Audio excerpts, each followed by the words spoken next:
अब तक हम पढ़ चुके हैं कि लेखिका मनीषा कुलश्रेष्ठ जो हैं वह अपनी बेटी को लाने कहाँ जा रही हैं, जयपुर जा रही है। उनके साथ दंपत्ति है और 3 बच्चे हैं। बच्चों के नाम क्या क्या था? रोजर, कीथ और लीजा। ठीक है, ये 3 बच्चे जो हैं वो ट्रेन पर सफर कर रहे थे, जो कि बिगड़ैल थे, मतलब बहुत ही मॉडर्न थे। दंपति जो है वो है एक डॉक्टर थे, डॉक्टर साहब थे, और उनकी पत्नी अध्यापिका। तो ये 6 जो है एक ग्रुप में है। अब अध्यापिका जो है नाश्ता ऑफर करती है, लेखिका जो है वो सफाई से झूठ बोल जाती है कि वह नहीं खाएगी क्योंकि उनका व्रत है, और जो बाकी 2 बच्चे हैं वो तो खाना आरंभ कर देते हैं। तो क्या है, आगे हम पढ़ेंगे, जो कि पार्ट 7 शुरू कर रही हूँ। डॉक्टर ने तीनों युवाओं से एक औपचारिक आग्रह किया। अब फॉर्मेलिटी के लिए क्या है, डॉक्टर साहब क्या है, बच्चों से आग्रह करते हैं कि तुम लोग नाश्ता लोगे, थोड़ा खाओगे। उन तीनों ने बिना संकोच के एक पूरी उठा ली और खाने लगे। तो तीनों बच्चों ने एक पूरी उठा ली। मुंह में पूरी ठूसे लड़की ने कहा, वेरी डिलीशियस आंटी, कहा बहुत टेस्टी है aunty. Which kind of pickle is this, तो ये किस प्रकार का अचार है, कहकर एक पूरी उठा ली। फिर से वो क्या करती है और एक पूरी उठा लेती है। उस पर उंगली से अचार फैलाकर रोल बनाने लगी। चैंटी वे उदासीनता से बोली। व्हाट की टैंटी, ए वाइल्ड फ्रूट। तो क्या वो अचार किसका था, एक वाइल्ड फ्रूट जिसका नाम था टैंटी। ठीक है, तो ये क्या है, एक फल है, वाइल्ड फ्रूट है। डॉक्टर ने समझा, oh I thought these are sea fishes egg, मतलब अब लड़की ने कहा कि उसने सोचा ये क्या मछली के अंडे का अचार है। No no we are pure vegetarians. तो अध्यापिका जो है वो क्या कहती है कि हम लोग वेजिटेरियन हैं। कहकर अध्यापिका महोदय ने अपना टिफिन उनके सामने से खींच लिया और मेरी तरफ मुंह करके खाने लगी। मैं खिड़की से हटकर बैठ गई। क्रीक किच करके ट्रेन रुक गई। शायद चेन पुलिंग थी, बस ट्रेन शुरू न चलते चलते क्या है, ट्रेन किसी ने चेन पुलिंग कर दी और ट्रेन रुक जाती है। यह दिल्ली के बाहर का औद्योगिक क्षेत्र है। जो इंडस्ट्रियल एरिया होता है ना, वहाँ पे हमेशा क्या है, चेन पुलिंग हो जाता है, मतलब कुछ उतरते हैं कुछ चढ़ते हैं। तो इस प्रकार ट्रेन ना चलते चलते शुरुआत होती नहीं है कि बस चेन पुलिंग शुरू। यह तो रोज का किस्सा है। अनेक स्थानीय यात्री इस ट्रेन और फिर 8 बजे तक दिल्ली से चलने वाली हर ट्रेन में चढ़कर आते हैं, फिर बार बार चेन खींची जाती है। तो इसी प्रकार ट्रेन हमेशा पुलिंग होती है, रोज का किस्सा है। 2 घंटे में भी दिल्ली की सीमा जो है वे पार नहीं कर पाते। शाम की ट्रेन में भी यह हाल रहती है। तो शाम को भी यही होता है, मतलब जब लोग छुट्टी होता है ना, तो इंडस्ट्री से सब निकलते हैं, उतरने वाले होते हैं, तो फिर से वही चेन पुलिंग आरंभ हो जाता है। काफ़ी समय तो बर्बाद होता ही है।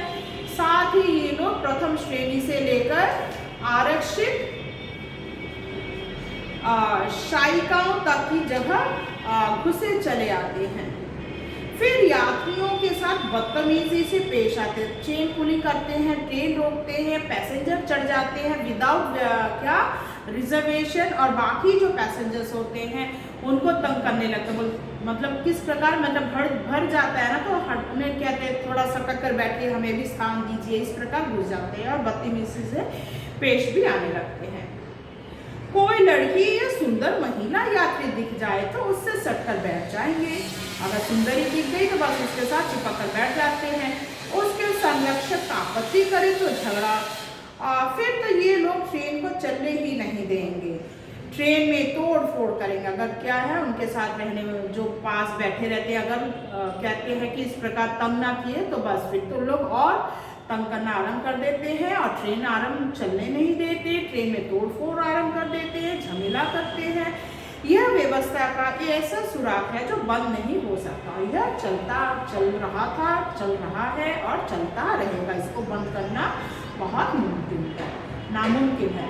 सालों पुराना चलन है, सालों से इस प्रकार ट्रेन में क्या है, बच्चे लोग चढ़ते हैं और बदतमीजी करते हैं। ये देखते देखते मैं युवा से प्रौढ़ हो चली हूँ।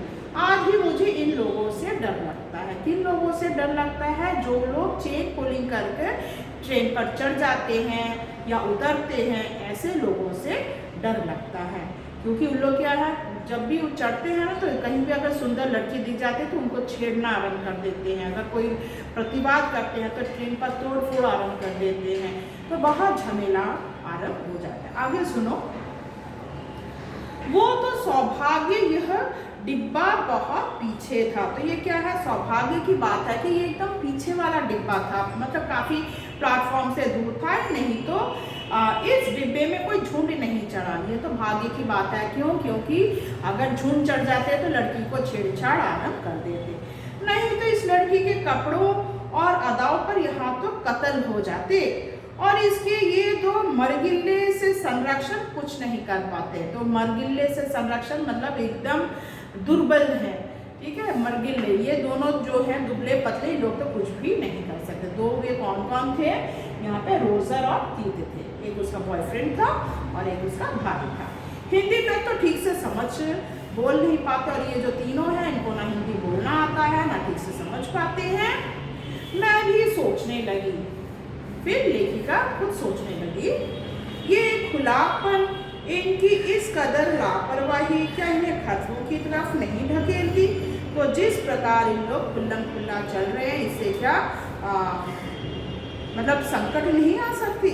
पढ़ाई, काम धंधा कुछ करते भी हैं या नहीं? लोग ना पढ़ाई करते हैं, क्या करते हैं? इस प्रकार खुल्लम खुल्ला घूम रहे हैं। पता नहीं इनके गार्जियन कैसे होंगे, माता पिता कैसे होंगे, छोड़ भी देते हैं इस प्रकार के।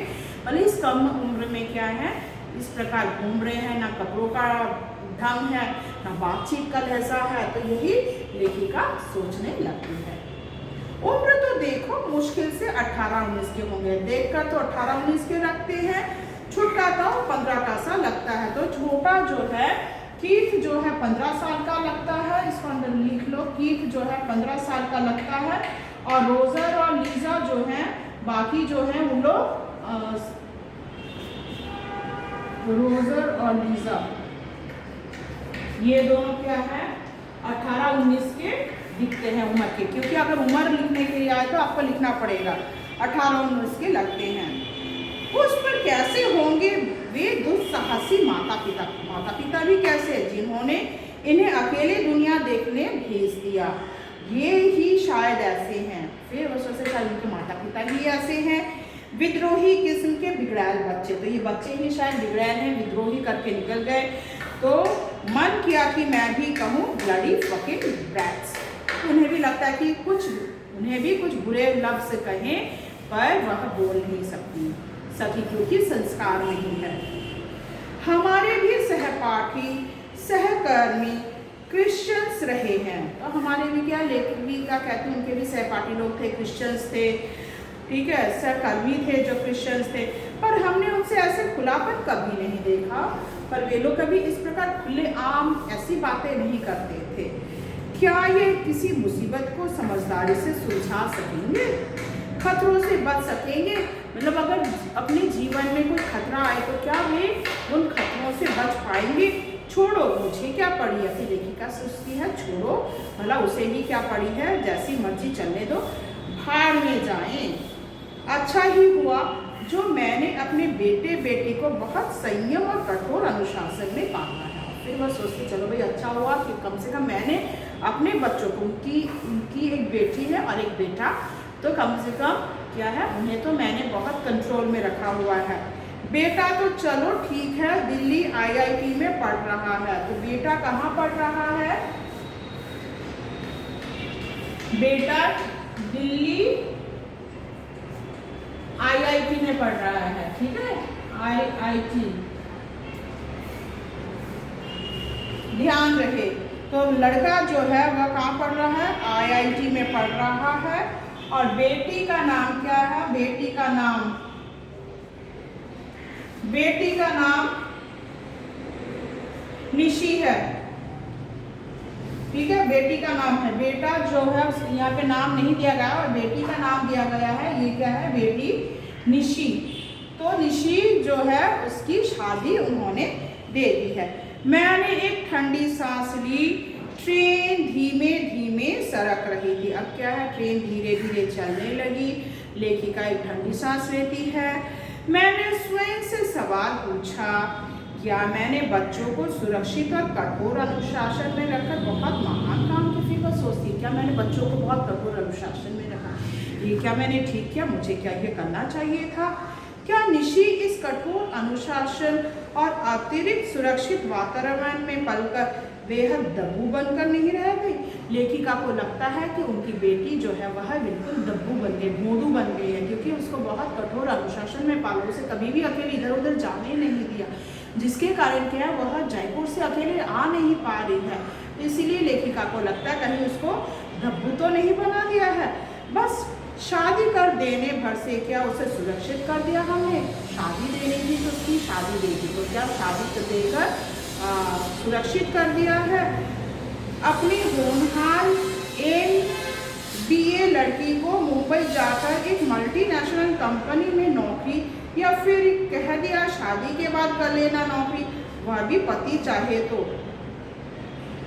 तो लड़की जो है निशी ने, उन्होंने भी बहुत पढ़ाई की, MBA तक पढ़ ली थी, मगर फिर भी क्या है, MBA पढ़ने के बाद भी क्या है, उनके माता पिता ने उनका विवाह दे दिया कि शादी के बाद अगर नौकरी करे तो करेगी।